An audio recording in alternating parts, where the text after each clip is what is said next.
The summer of 1981 arrived in Yosemite National Park with the kind of quiet beauty that made people forget the world outside existed. Towering granite cliffs stood like ancient sentinels, watching over meadows that stretched endlessly beneath skies so blue they seemed impossible. Tourists poured in by the thousands, eager to lose themselves in the wilderness, to find whatever it was they thought they were missing in their ordinary lives. Most of them found what they were looking for. Some found peace, others found adventure. But Daniel Hewitt found something else entirely. Daniel was 32 years old that summer, a geologist from Portland, Oregon, with a fascination for rock formations that bordered on obsession.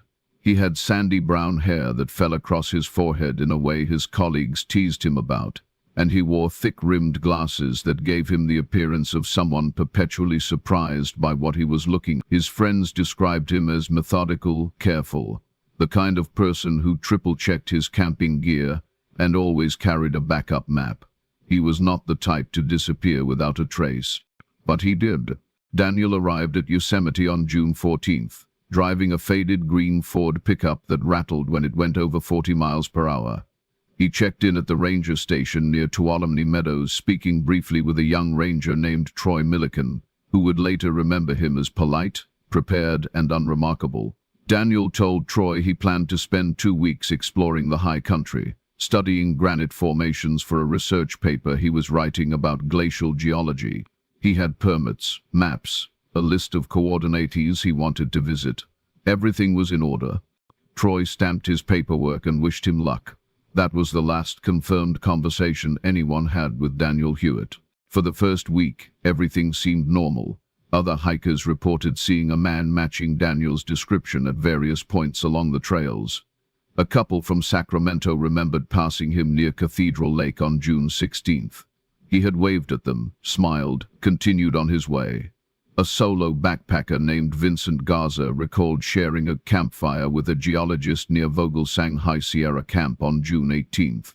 They had talked about rock layers and glacial striations until the fire burned low. Vincent remembered Daniel seemed excited, energized, like someone on the verge of a breakthrough. Then, nothing. Daniel was supposed to check out at the ranger station on June 28th. When he failed to appear, Troy Milliken made a note in the logbook, but was not immediately concerned. Hikers often extended their trips, got caught up in the beauty, lost track of time. It happened constantly. But when June 29th arrived and then June 30th and Daniel still had not emerged from the backcountry, Troy began to worry. On July 1st, he filed a missing person report. The search began immediately. Park rangers, search and rescue volunteers, even a tracking dog unit were mobilized. They focused on the areas Daniel had listed in his permit, sweeping through Cathedral Lakes, Tuolumne Pass, the ridges above Vogelsang. They called his name until their voices went hoarse. They scanned the granite slopes for any sign of him, any indication of where he might have gone. They found nothing. No abandoned gear, no clothing, no backpack. It was as if Daniel Hewitt had simply stepped off the face of the earth, dissolved into the wilderness like morning mist. The search continued for 11 days, expanding in concentric circles from his last known locations. Helicopters flew low over the valleys. Climbers scaled cliffs, searching for any ledge where a body might have fallen. Divers checked the deeper lakes. Still nothing. By mid-July, the official search was called off. Daniel's family was devastated. His younger sister, a school teacher named Rebecca, flew out from Ohio and walked the trails herself, refusing to believe he was gone. She spent 3 days hiking the same routes he would have taken, calling his name into the wind, leaving notes at trailheads in case he was injured, lost, waiting for help. She found nothing either. The theories began almost immediately, as they always do when someone vanishes without explanation. Some people believed Daniel had fallen into a crevasse or an unmarked cave system, his body swallowed by the mountain. Others thought he might have been attacked by a bear, though no evidence of animal activity was ever found. A few whispered darker possibilities: foul play, murder, a body hidden deliberately. But there were no suspects, no witnesses, no motive. Daniel had no enemies, no reason for anyone to want him dead. The most popular theory, the one that gained traction in the local newspapers, was that Daniel had simply gotten lost and died of exposure. Yosemite was vast, unforgiving. Even experienced hikers made mistakes. Perhaps he had wandered off trail, become disoriented, succumbed to the elements. It was tragic, but it happened. The wilderness did not offer second chances. But Rebecca never believed it. She insisted her brother was too careful, too prepared. He would not have made such a fatal error. She returned to Yosemite twice more over the following years, hiking alone, searching for answers that continued to elude her.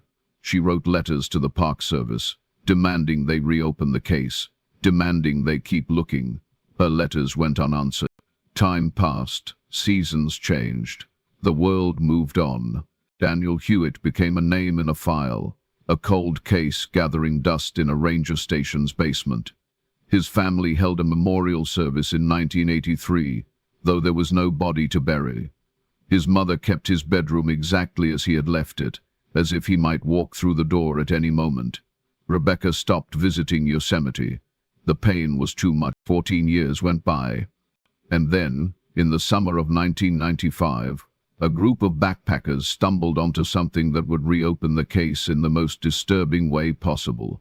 The group consisted of 4 college students from UC Berkeley: Amy Prentice, Jason Lau, Greg Forrester, and Michelle Tran. They were spending a week hiking the remote sections of Yosemite, far from the crowded valleys, seeking solitude and adventure.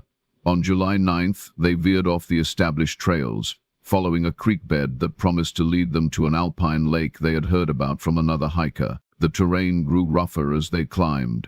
Granite boulders the size of houses blocked their path. Dense clusters of lodgepole pines forced them to navigate carefully. They were beginning to think they had made a mistake when Amy spotted something unusual through the tree, a clearing. And in that clearing, barely visible beneath years of overgrowth, was a campsite. At first they thought it was abandoned gear from another hiking group, but as they approached, something felt wrong. The tent was old, weathered beyond recognition, its fabric shredded by wind and time.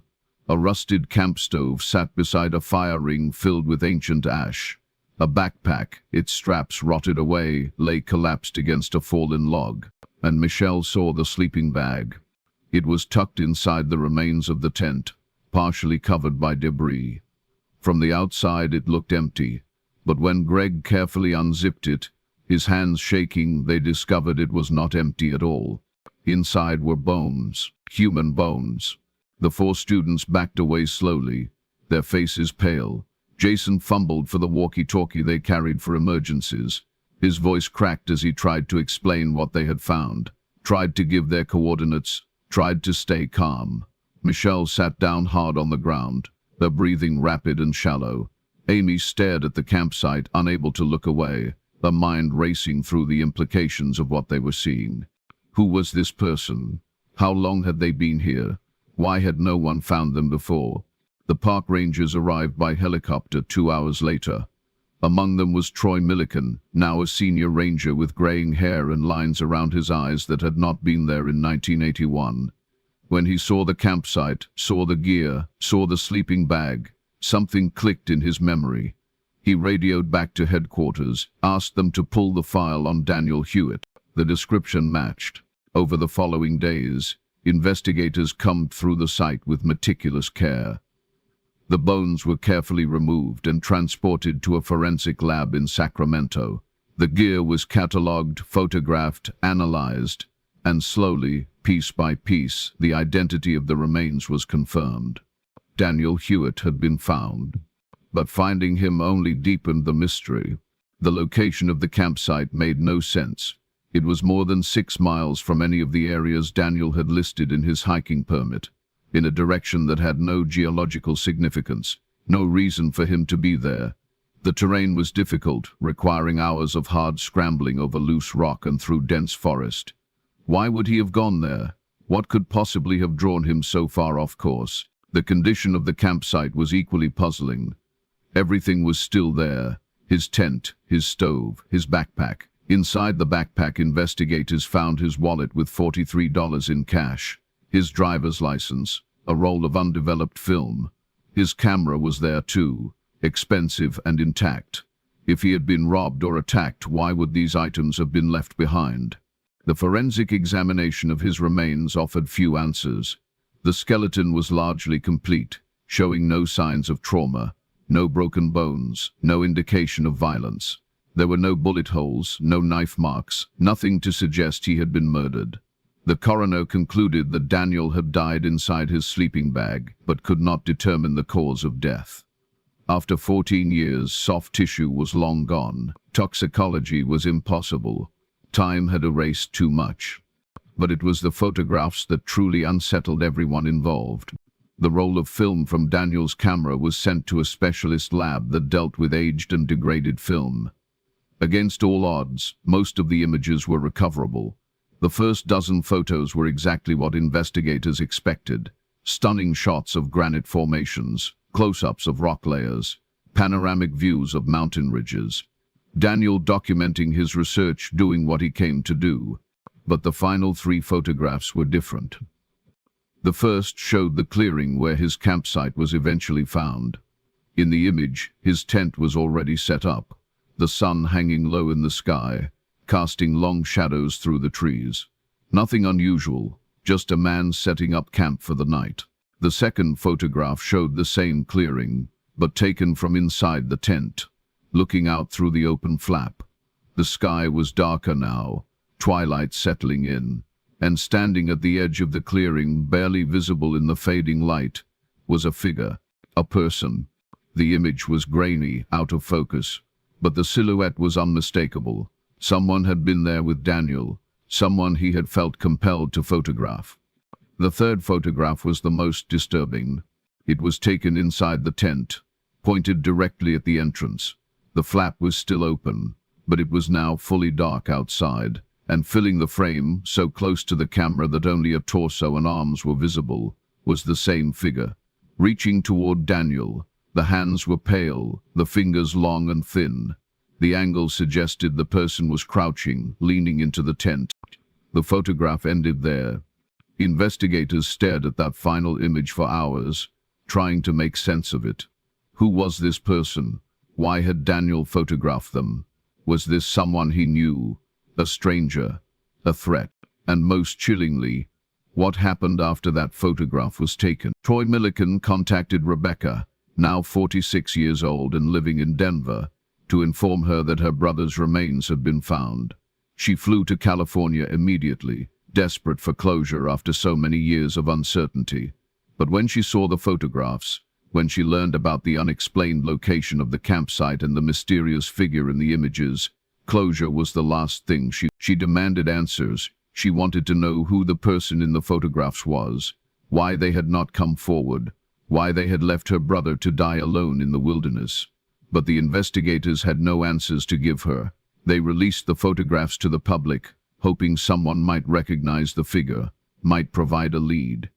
No one came forward. Newspapers ran the story. Television stations aired segments about the mysterious death of Daniel Hewitt.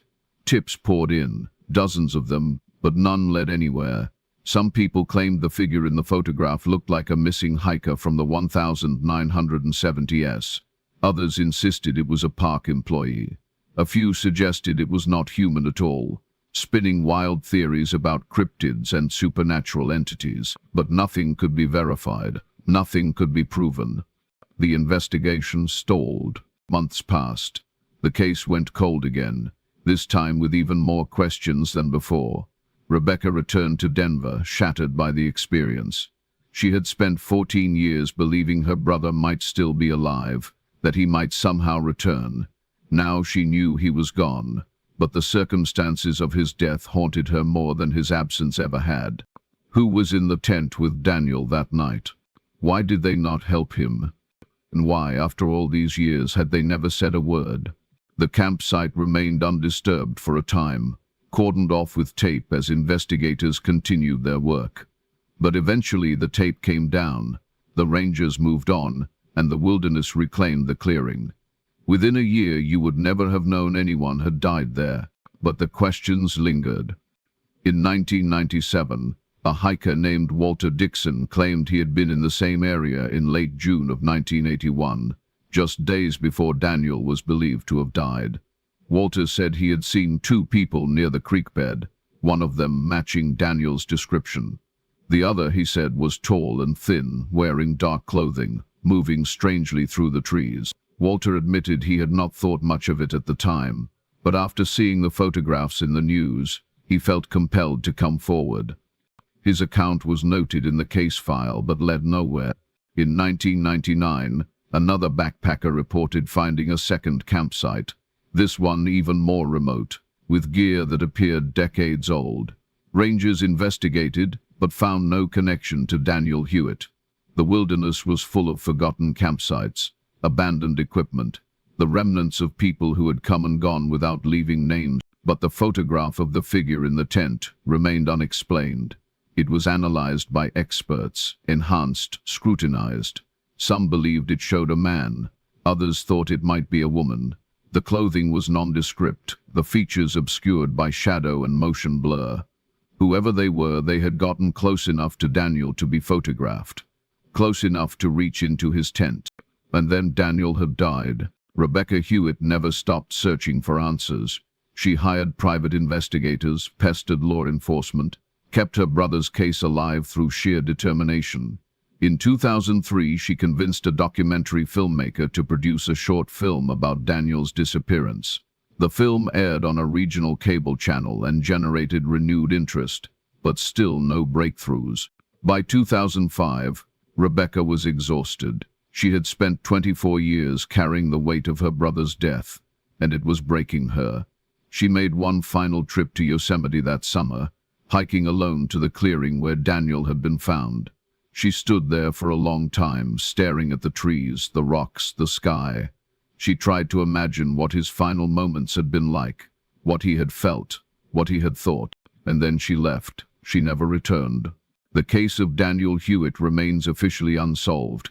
His death is listed as undetermined, the circumstances unexplained. The figure in the photograph has never been identified. No one has ever come forward with information about what happened in that clearing in June of 1981. But the questions remain, hanging in the air like smoke that never quite dissipates. Who was in the tent with Daniel Hewitt? What did they do to him? And why, after all these years, have they stayed silent? The answers are out there, somewhere in the wilderness, waiting to be found. But the longer the silence stretches, the more it seems those answers will remain buried forever, lost in the same mountains that took Daniel all those years ago. Some mysteries, it seems, are meant to stay mysteries, but that does not mean we should stop asking.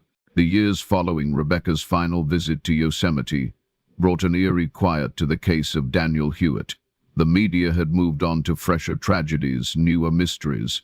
The park rangers had other disappearances to investigate, other families to console. Even the internet forums dedicated to unsolved cases gradually let Daniel's story sink beneath newer posts, newer theories, newer obsessions. By 2010, his name was barely a whisper in the vast catalogue of people who had vanished into America's wilderness. But some cases refused to stay buried. In March of 2012, a woman named Lorraine Vickers walked into a police station in Fresno, California, carrying a shoebox that would rip the Daniel Hewitt case wide open again. Lorraine was 78 years old, frail, with hands that trembled as she placed the box on the desk of Detective Frank Paulson. Her voice was barely above a whisper when she spoke. She said the box belonged to her brother, her dead brother. His name was Martin Vickers, and he had died 6 months earlier from complications of emphysema. Lorraine had been cleaning out his apartment when she found the shoebox hidden in the back of his closet, wrapped in plastic bags and tucked behind decades of old tax returns. When she opened it, when she saw what was inside, she knew immediately she had to bring it to the police. Detective Paulson opened the box carefully. Inside were photographs, dozens of them, all taken in wilderness settings, all showing campsites, tents, sleeping bags, and in many of them, visible in various states of distress or sleep, were people who did not know they were being photographed. Paulson felt his stomach tighten as he sorted through the images. Some showed hikers asleep in their tents, captured from outside looking in. Others showed campsites from a distance, as if the photographer had been watching, waiting. Several photos showed people in sleeping bags, their faces peaceful, unaware. The images spanned what appeared to be decades, the film quality and clothing styles changing from the 1970s through the late 1990s. But it was the photographs at the bottom of the box that made Paulson's blood run cold. 3 images: a clearing, a tent, a campsite that looked hauntingly familiar. The same campsite where Daniel Hewitt had been found. The first photo showed Daniel's tent from a distance, taken during daylight. The second showed it closer, the angle lower, as if the photographer had been crouching in the undergrowth. And the third showed the tent flap open, darkness inside, taken from just feet away. The perspective was wrong, though. These were not Daniel's photographs. These were taken by someone else, someone watching him. Paulson immediately contacted the FBI. Within hours, the shoebox and its contents were being analyzed by specialists. Lorraine Vickers was interviewed extensively about her brother. What she revealed painted a portrait of a man who had spent his entire adult life haunting the edges of society, drifting through wilderness areas, living in his van, avoiding connection with anyone. Martin Vickers had been 54 when he died.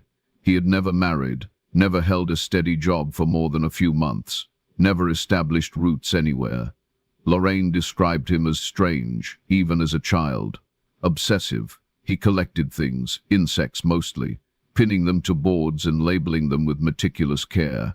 He spent hours alone in the woods behind their childhood home in Modesto, sometimes disappearing for entire days. Their parents had worried about him but never sought help. This was the 1960s. You did not talk about such things. As Martin grew older, his behavior became more erratic. He dropped out of high school in 1975 and began traveling, hitchhiking between national parks and wilderness areas throughout California, Oregon, and Nevada. He would work odd jobs, save money, then disappear into the backcountry for weeks at a time. Moraine lost contact with him for years at a stretch.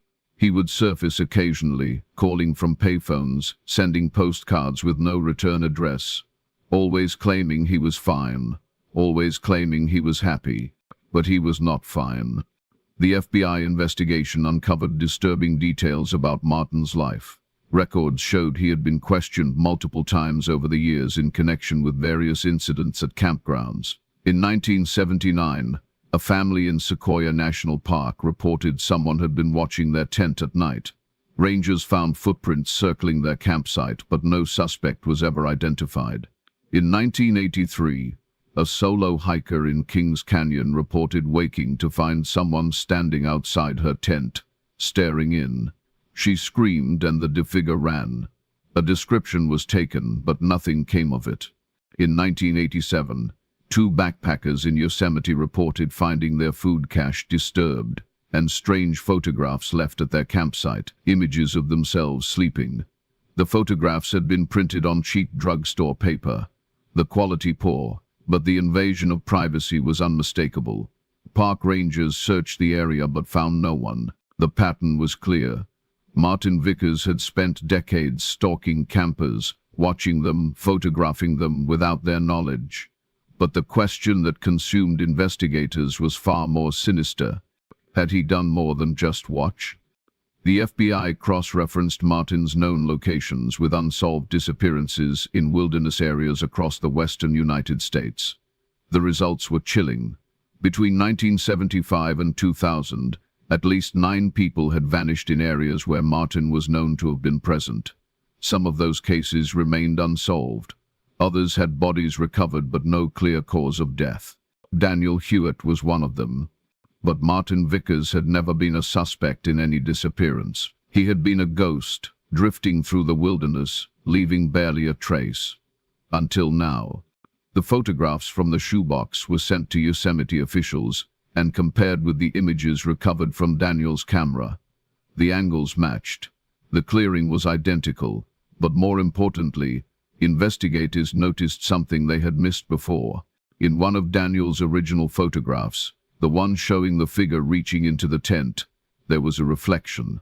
Barely visible on the lens of Daniel's camera was a distorted shape, a flash of light catching something metallic. When enhanced and analyzed, it appeared to be another camera. Martin Vickers had been photographing Daniel at the exact same moment Daniel was photographing Martin. The timeline began to emerge. Daniel had set up camp in that remote clearing on June 23, 1981.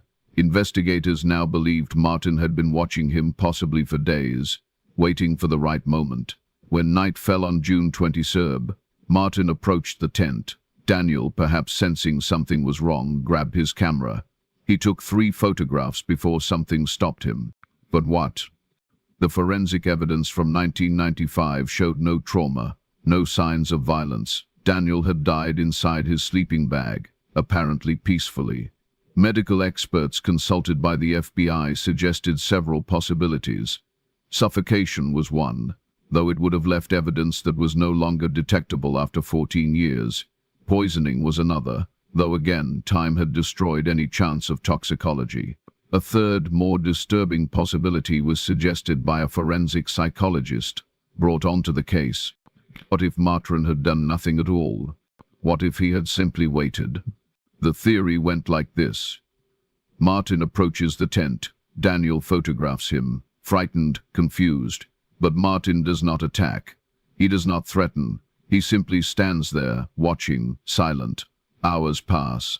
Daniel, terrified, stays in his sleeping bag, afraid to attempt a stranger outside. Martin remains, unmoving, a presence in the darkness. Dawn comes. Then another night. Martin is still there. Days blur together. Daniel, too afraid to leave, too afraid to eat or drink, grows weaker. Dehydration sets in. Exhaustion, hypothermia perhaps in the cold mountain nights, and Martin simply watches as Daniel dies, slowly, trapped by fear and paralysis. It was a theory that made seasoned investigators feel sick, but it fit the evidence. It explained why Daniel's gear was untouched, why there were no signs of struggle, why he died inside his sleeping bag. He had been imprisoned not by force, but by terror. The FBI released a statement in June of 2012, officially connecting Martin Vickers to the death of Daniel Hewitt. The news exploded across media outlets. Rebecca, now 63 and living in a nursing care facility due to declining health, was informed of the developments. Her reaction was not relief or closure, it was rage. For 31 years, she had searched for answers.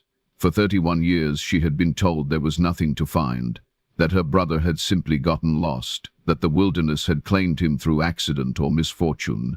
And now she learned the truth. He had been murdered slowly, deliberately, by a man who had never been caught, never been questioned, never been stopped. Martin Vickers had lived freely for another 31 years after killing Daniel.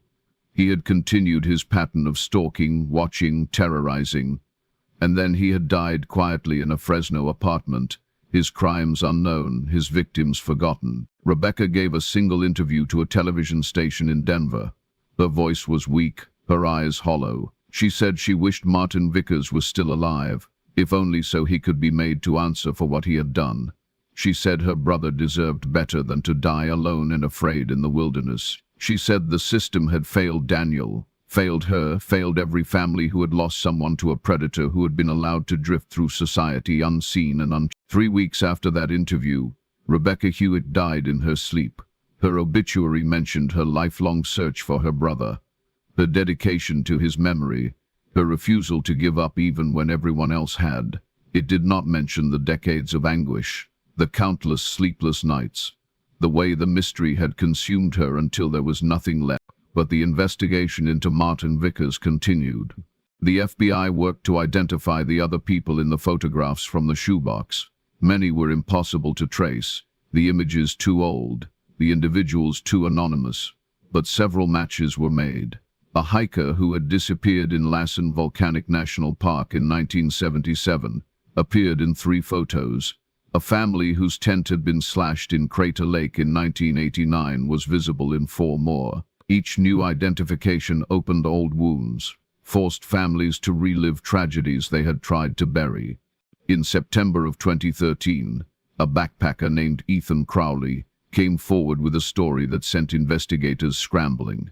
Ethan claimed that in August of 1998, while hiking alone near Lake Tahoe, he had encountered a strange man who followed him for 2 days.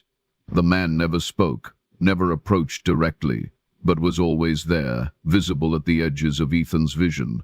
On the second night, Ethan woke to find the man standing outside his tent, holding a camera. Ethan, terrified, grabbed a knife and shouted. The man fled. Ethan reported the incident to rangers, but nothing came of it. Now, 15 years later, he saw Martin Vickers' photograph in the news and recognized him immediately. He was certain it was the same man, but Ethan had survived. He had confronted the threat, driven Martin away.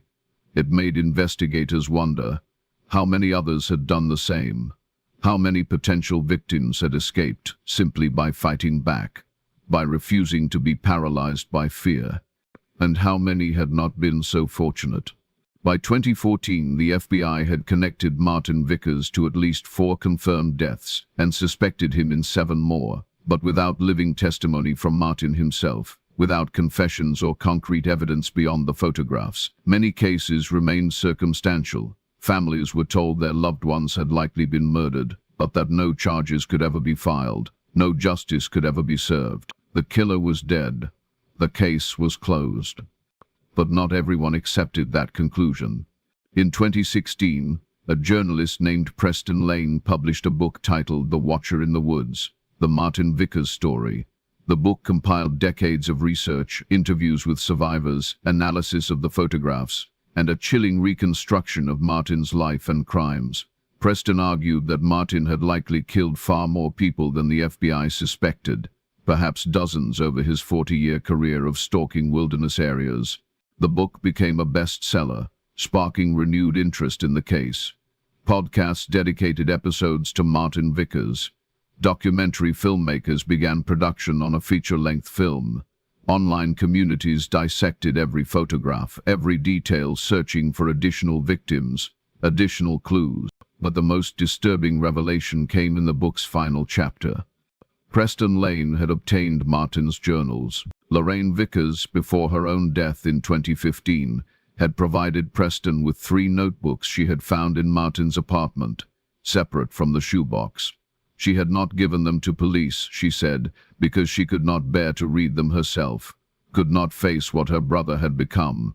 But she wanted someone to know the truth, even if she could not. The journals were filled with entries spanning from 1973 to 2003. They were written in a cramped, almost illegible handwriting, the pages yellowed and brittle, and they were horrifying. Martin described his stalking in meticulous detail. He wrote about the thrill of watching people sleep, the power he felt observing them without their knowledge. He described following hikers for days, learning their routines, their habits, their fears.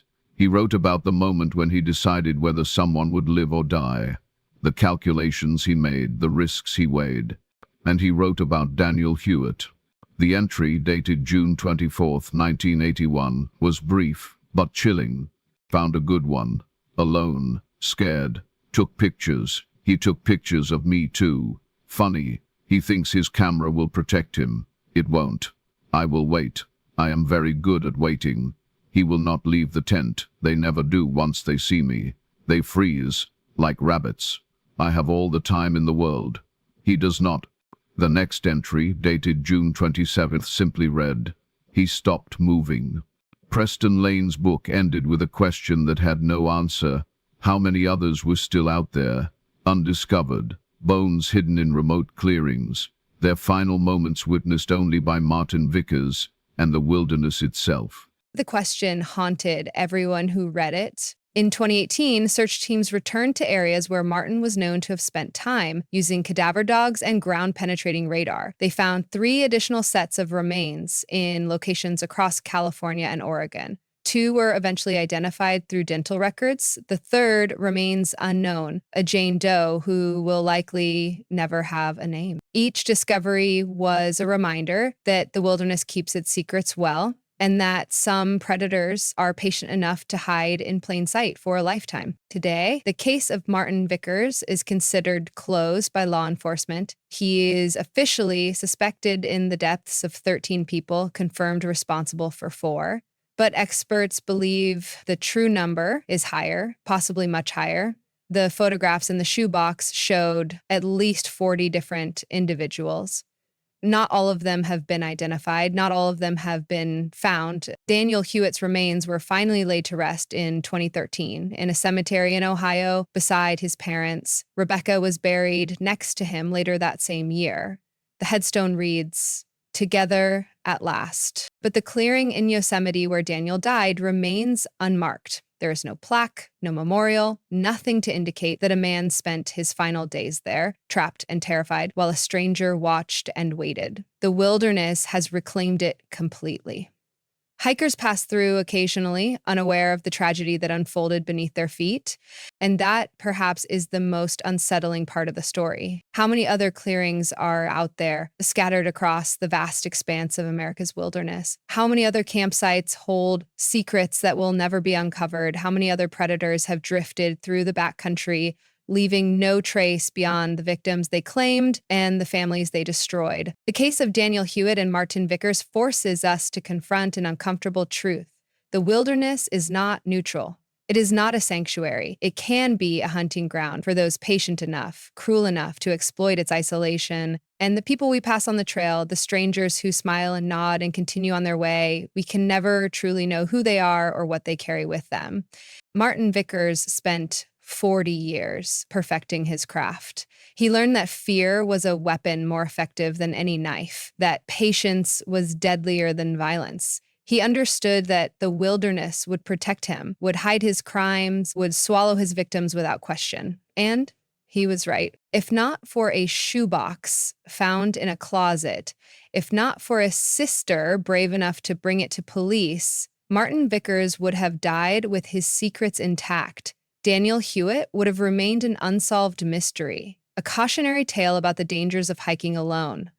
The other victims would have stayed lost, their families forever wondering what happened, forever searching for answers that would never come. But even now, with the truth exposed, with Martin's crimes cataloged and studied and analyzed, the fundamental questions remain unanswered. Why did he do it? What drove him to spend his entire life stalking strangers in the wilderness? Was it power, control, some twisted compulsion he could not resist? The journals offer no explanation. Martin never reflected on his motivations, never questioned his actions. He simply recorded them as if documenting a hobby, a pastime, something as ordinary as bird watching or photography. Psychologists who have studied the case describe Martin as a classic example of a predatory stalker with sociopathic tendencies. He lacked empathy, viewed other people as objects, derived satisfaction from their suffering. But these clinical terms do not capture the depth of his cruelty, the calculated patience with which he destroyed lives, and they do not explain how he evaded detection for so long. In the years since the case broke, changes have been implemented in national parks across the country. Backcountry permits now require more detailed information. Rangers conduct more frequent patrols in remote areas. Hikers are encouraged to travel in groups and report suspicious behavior immediately. Some parks have installed emergency beacons at strategic locations, allowing people in distress to call for help even without cell service. But the wilderness is vast, resources are limited, and determined predators will always find ways to exploit the gaps. In 2019, a hiker in Olympic National Park reported being followed by a man who refused to speak and seemed to be photographing him from a distance. Rangers investigated but found no one.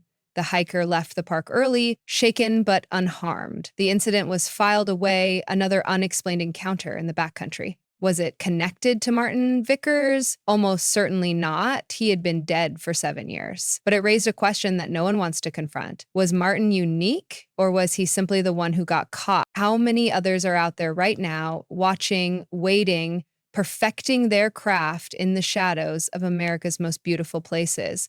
The answer is unknowable, and that is what makes the story of Daniel Hewitt so terrifying. Not just that he died alone and afraid, but that his death was so easily hidden, so thoroughly concealed by the wilderness he loved. Not just that Martin Vickers was a monster, but that he was a monster who operated undetected for decades, invisible to the very systems designed to protect people from predators like him. The case reminds us that safety is an illusion, that the natural world, for all its beauty, is also a place where rules of civilization do not always apply, that the person you pass on the trail, the stranger who shares your campfire, the figure you glimpse moving through the trees at dusk might be something other than what they appear. Daniel Hewitt went into the wilderness seeking knowledge, seeking beauty, seeking the kind of peace that only solitude can provide. What he found instead was a nightmare that lasted 3 days and ended with his death. His final photographs, the images of Martin Vickers reaching into his tent, are a testament to the moment when he realized he was not alone, when he understood that something was terribly, irrevocably wrong.